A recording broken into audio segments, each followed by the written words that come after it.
Hi, today I'm going to talk about lacquering, jewelry lacquer. Here I've got Pro Craft.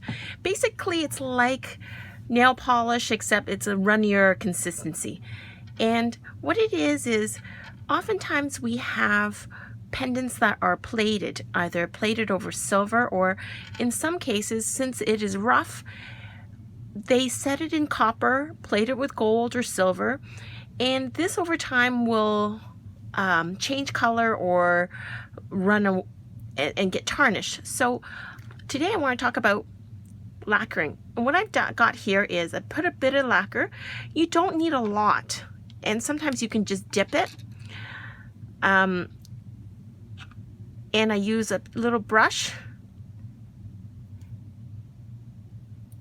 and I go over it, make sure I get rid of the hole.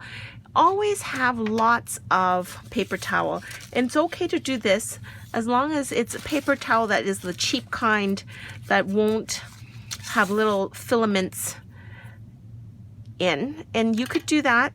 You can put it down to dry, or in this case I sometimes use a paper clip and I hang it to dry on a glass or something.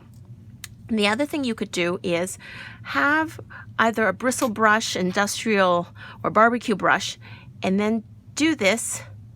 It takes about a few hours to dry. Make sure you're out in open ventilation, open air, and there you have it. That will protect your gold plating.